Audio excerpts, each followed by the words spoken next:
Ladies and gentlemen, we're back again with another video. We've heard it all before and we're hearing it again. Arsenal are going to go big in the summer. What a bunch of BS. You had a transfer window in the January window. You had a summer transfer window. Arsenal this season have ended both windows with a plus 11 net transfer budget.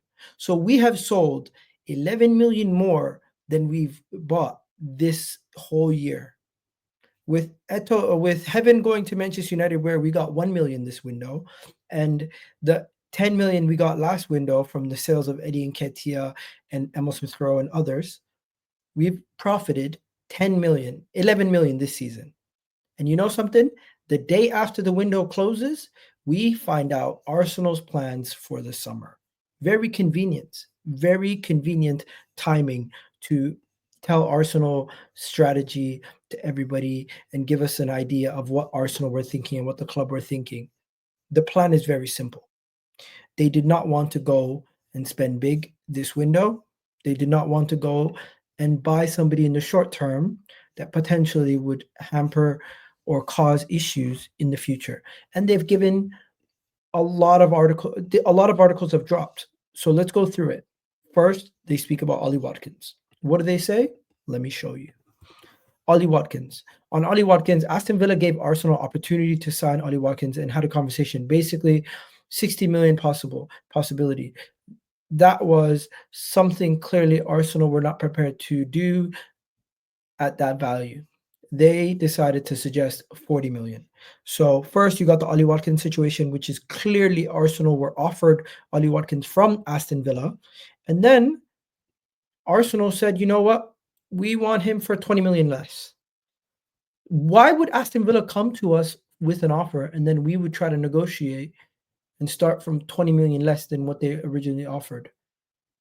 Either we meet the valuation or they're going to go and sell another player, which they did. And then now we look very silly. Also, the Zubimendi transfer. So much PR is being done to try to calm down everybody from losing their shit over not doing anything this window that they had to fast track the announcement of the Zubimendi deal. But the Zubimendi deal is not done. And Eto, who's the new director of football operations, and James, who's picking up for him, them two picking up for Edu, are in talks in the Zubimendi talks, while Arsenal remain in a strong position in the race to sign the Spanish international signature. So it's not even done. The Zubimendi deal is not even done. They lied to us about the Zubimendi deal, saying it was done just to kind of calm everything down. Number two. Number three. If it wasn't for Galatasaray, Arsenal would have signed Alvaro Morata. Arsenal expressed interest in Alvaro Morata, and their interest was to get him on loan from AC Milan. The 32-year-old indicated that he wanted to leave AC Milan and sanction the deal, but Arsenal were beaten to the punch by Galatasaray. If it wasn't for Galatasaray signing Morata, Arsenal would have got Morata this window. What on earth are we doing? The lack of preparation is shocking. Next, there was never any way that we're going to bring back Fabio Vieira. At the end of December, Arsenal had a brief window which they were able to call back Fabio Vieira from his loan on Porto, but they decided against it. So we decided against bringing back Fabio Vieira. Fair play. Let him continue his loan. Now, here are some of the guys that we want to sign in the upcoming window. Arsenal wants to sign this youngster Nippon. They want to sign Garcia as a backup goalkeeper, and they want to sign Zubimendi. All these signings are going to be relatively cheap, aimed to be a 50 million pound midfielder in Zubimendi, a 20 million pound goalkeeper, and a 20 million pound midfielder. That is what they're aiming for these three. So they're almost guaranteeing these kind of signings. They have pressure to spend in the summer, and they're guaranteeing about 90 million to be spent on these three players. Where's the striker signing? They're still talking about youngsters. So it looks like Arteta and Edu, Tim Lewis and Richard Garlick are focused on the long-term squad and are targeting 18-year-olds. Bro, where's the striker? We need players now. 18-year-olds are nice to safeguard the club and to protect them for the long-term future, but we need win now signings. Enough about this 18-year-old stuff. I'm moving on. Arteta and Arsenal included felt resources should be reserved in case they need to attend to immediate needs in the first team. Sorry, let me read that again. Resources should be reserved in case it was needed to attend to an immediate need in the first team. Was that not the situation we had with Bukayo Saka, Jesus all going down at the same time? Or, oh, because Ethan stepped up, we are fine. Oh, because Raheem Sterling's there, we're fine. No, they clearly have the money. They just did not want to spend it on what was available. Just be honest. Here we go. Here's the big ones. Here's the big ones. Arteta's top target, Alexander Isak, was unattainable. Arsenal inquired about Benjamin Sesko. Were met with resistance as RB Leipzig had no plan to sell mid-season. After signing a deal in June of 2024, Sesko was set to finish the campaign in Germany. So we tried to speak to Sesko's people. We never even tried to speak to Newcastle about Alexander Isak. And nothing here says that we're going to go for them in the summer. Nothing yet. As for Ollie Watkins, you guys know Duran leaving due to PSR basically makes the Watkins deal non-existent. But Arteta saw him as a Premier League proven scorer that could deliver immediately, even if it meant missing out on Sesko. So that last line just makes me feel like Sesko's the main target. Okay, Sesko's the main target. What else? A move for Watkins was assumed was what amused with concerns over his age and resale value. Bullshit, by the way. How many players do we even resell at Arsenal? But Arteta is pushing ahead. The Kroenkes backed the plan, and Arsenal plan to bid again. But Al Nassr securing Duran, Villa took Watkins off the market, ending any chance for a deal. So they are blaming Al Nassr being quick for Duran for the reason why Arsenal didn't get Ollie Watkins. Why don't they just be honest and be like, we didn't bid the price that they wanted, and that's why we didn't get him. And all this stuff about, oh, we're going to go back in for Watkins. We were going to go back in for Watkins. We wanted Watkins. Bullshit. But hey, keep your powder dry, right? This one's funny also. So Mathys Tel's available. He's basically on his knees to join Man United, Arsenal. He told Chelsea run up. He told Spurs run up.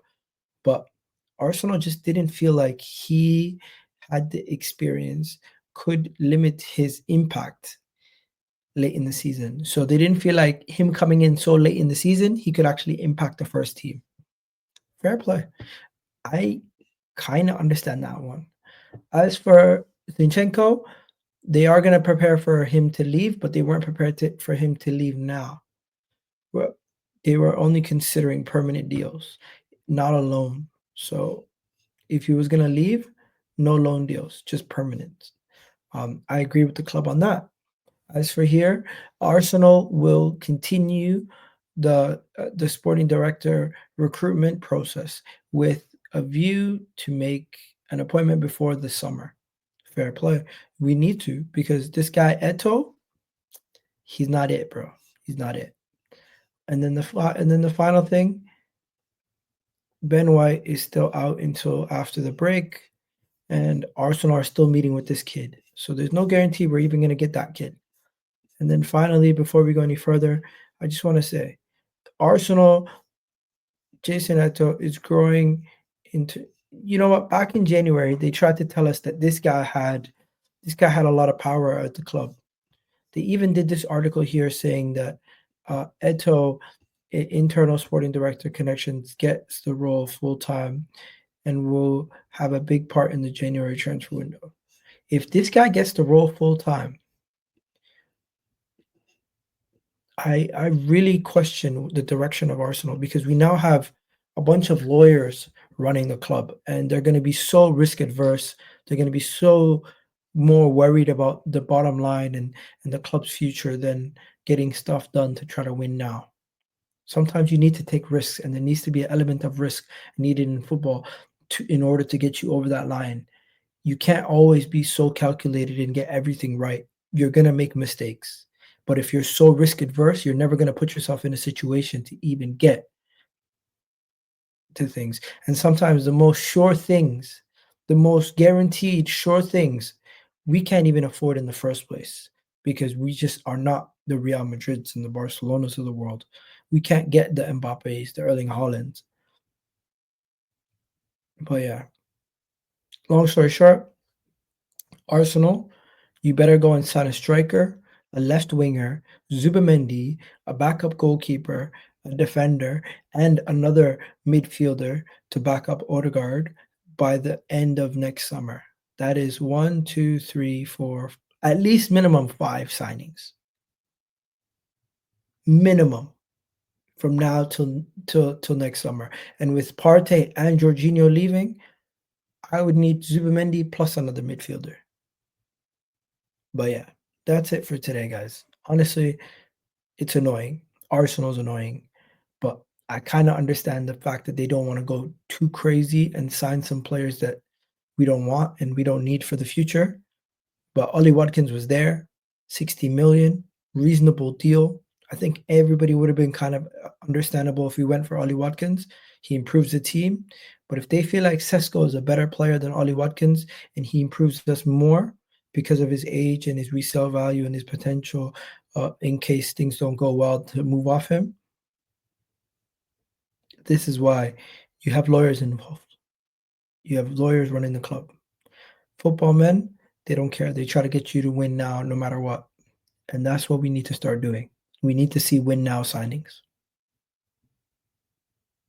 So better see Nico Williams and Sesko coming in, or if not, drop the money for Isak and forget about the left winger. One or the other. But yeah, I'm done here, guys. That's pretty much it. That's everything I needed to tell you about all the Arsenal latest news. And hopefully you guys enjoyed this video. Hopefully it was informative. And I'll catch you guys on the next one. Peace out, people. Love.